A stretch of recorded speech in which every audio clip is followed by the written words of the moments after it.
So this is the chassis of a Ruston lat kit that I am building. Like the rest of the kit, it's 3D printed. So it has a base plate there, separate collar to mount the motor with two little bolts so you can adjust the position vis-a-vis the worm gear, two side pieces, two end pieces.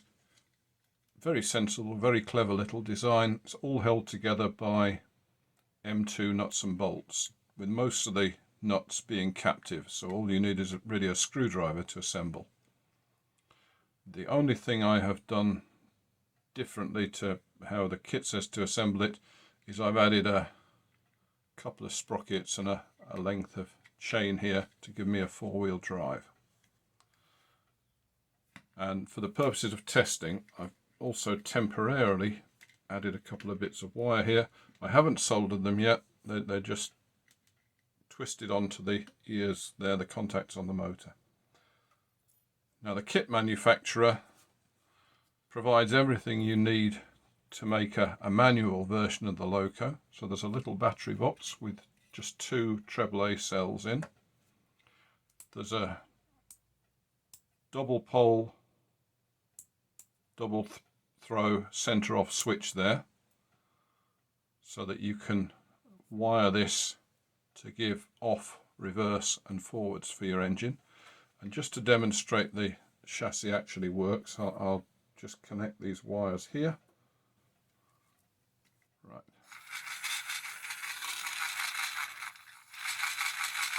There we go.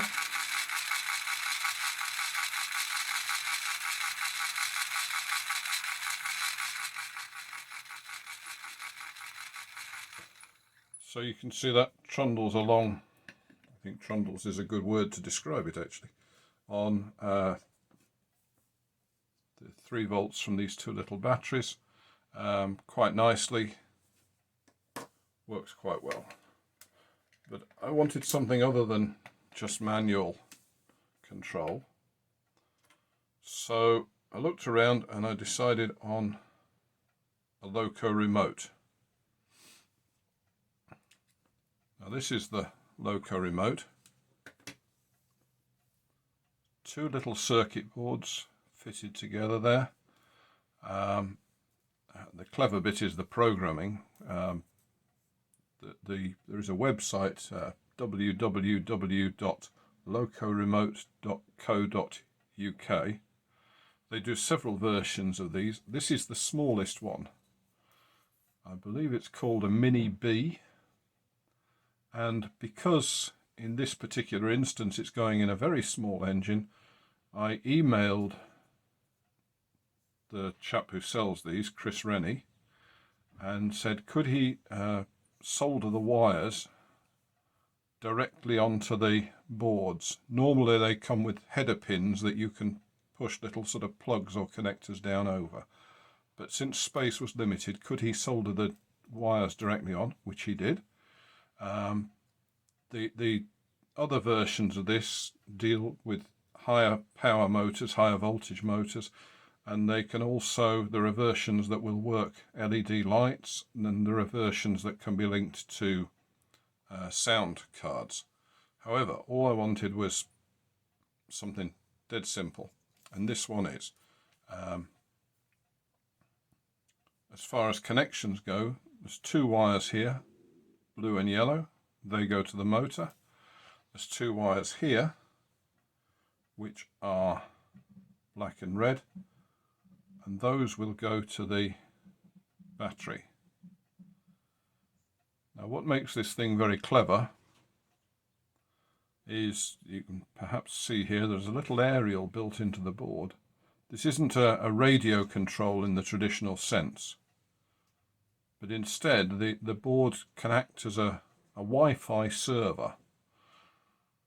So when you've got this plugged in and turned on, if you take any device that can connect to Wi-Fi, your laptop, your phone, your tablet, you can look for this server's name, connect to it just like you would any other Wi-Fi source.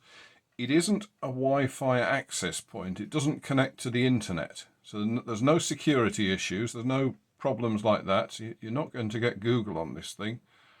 All you're going to get if you type in the right thing is the page from which you can run your Loco, or the settings page.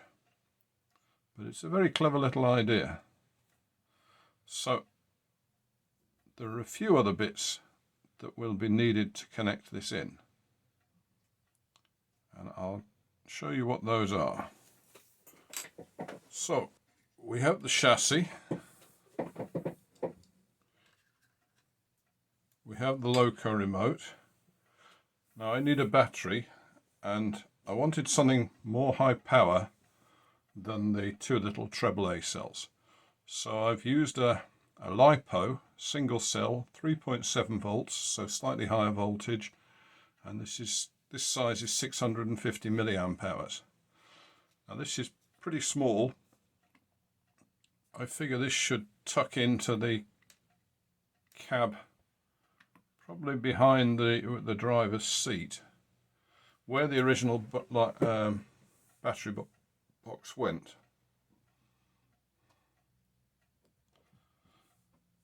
Now, provided with the Loco remote is a wire that matches to the LiPo connection. So that saves me risking getting the wiring mixed up. One of the things that I will want to add into the circuit when it's finally installed is one of these little semiconductor fuses. These are really quite an essential. You either want this or you want a traditional slow blow type fuse. The LiPo batteries have a very low internal resistance. Now this means that if you short circuit the battery, it will dump a load of current through itself fairly quickly, and I'm told the results can be quite interesting, to put it mildly. So you don't want this thing shorting out and catching on fire or blowing up or something. So these little semiconductor fuses, they're not like a traditional fuse where something happens and they go and that's it. What happens is that if it detects a current above a certain value, then it locks the circuit down. It goes high resistance, very high resistance. So effectively it's turning the power off until you disconnect the battery and you leave it for some time to kind of cool down and reset, and then it should still work again. So these are a good little safety device, and that will definitely go into the finished engine. Obviously I will either use this switch, but use it only as a on-off switch. It's not essential.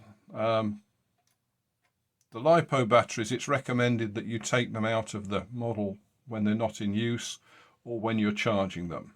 So the on-off switch isn't essential, but it's quite handy if you want to fit your battery before you leave home to go and visit somebody's railway, just to have an extra isolator switch in there.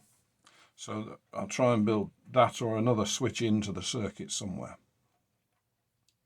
For the purposes of testing, I'm going to leave the switch out and I'm going to leave the fuse out for the minute. And we'll just have a little go at connecting this up and then connecting it to some source that we can control it from, just to test how it works.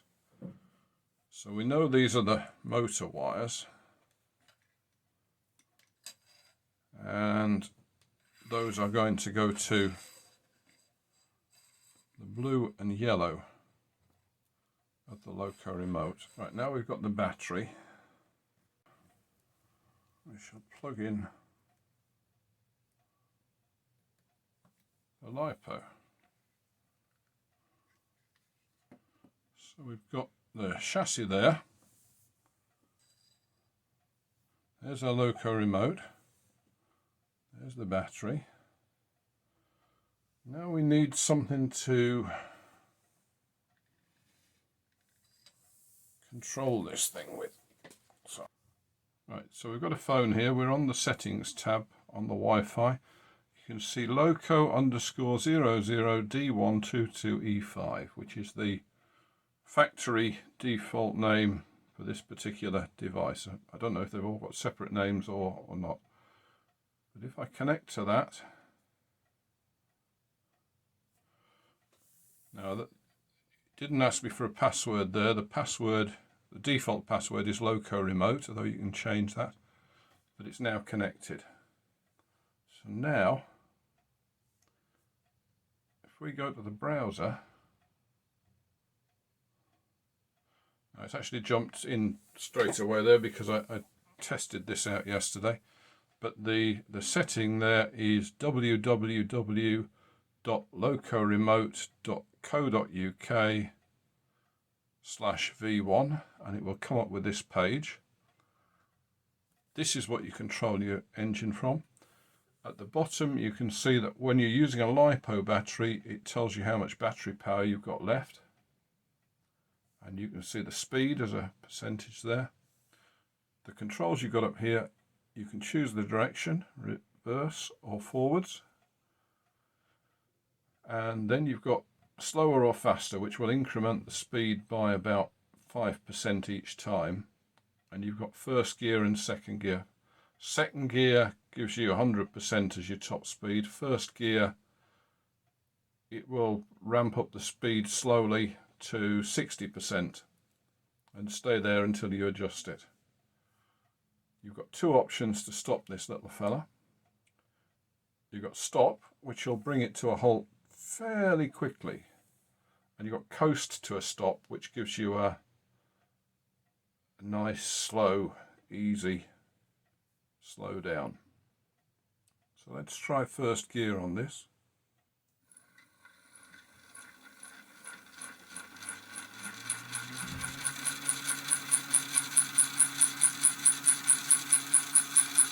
And if we want it slower, speed is 60%, 55, 50, 45, 40, and so on.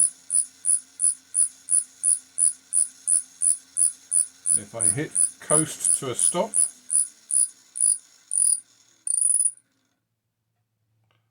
and if I go for second gear,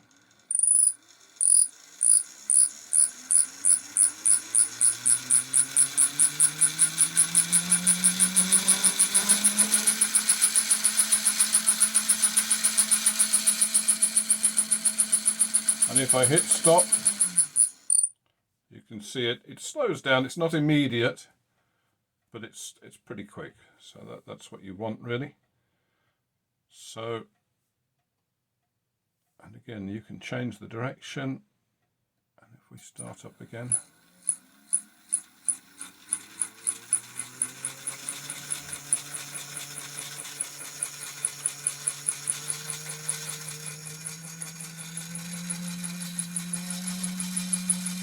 and finally coast to a stop again.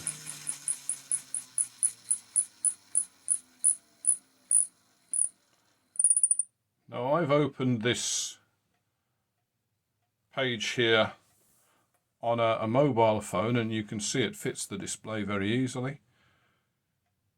You could equally well open this on a tablet or a PC or a laptop, anything with a web browser. So, and as you saw, it's very easy to connect because there's no messing around, pressing buttons and linking and syncing stuff. Basically, you're looking for the Wi-Fi name, then you select that and you type in your password. Now there should be a settings screen as well, and in fact I have it. I used it yesterday, so it's www.locoremote.co.uk/v1/settings.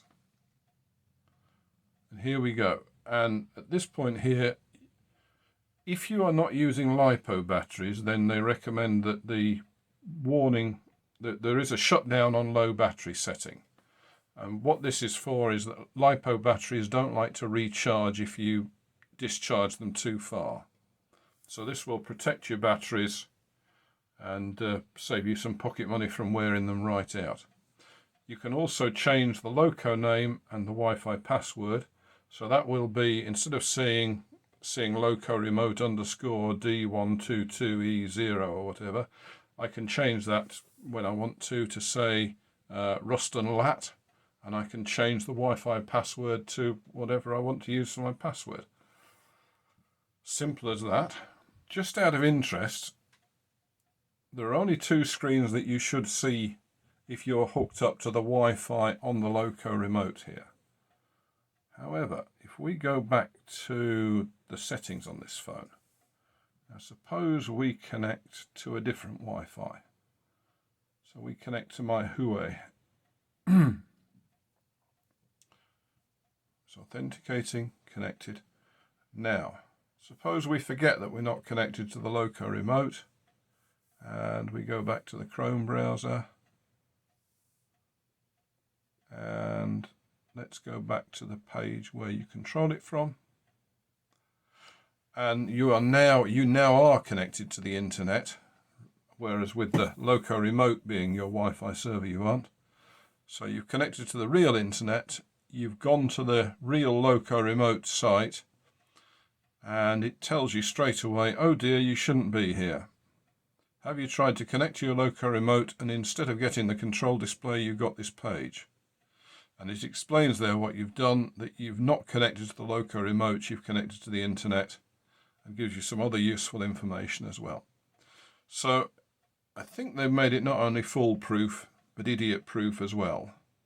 And I think the proof of that is that I've sat here in 10 minutes or so and wired the thing up and made it work. So that's really the point of this video. It's to test out the Loco remote with the battery and show it to you guys. When I've finished sanding down the body for the Ruston Lat, which is also a 3D printed part, then I'll be carrying on with assembly. But in the meantime, I thought you'd like to see the Loco remote. As I say, there are different versions. Go to the website and have a look. I think it's a really crafty little device, very well thought out, very, very clever indeed. Okay, thanks for that. Bye now.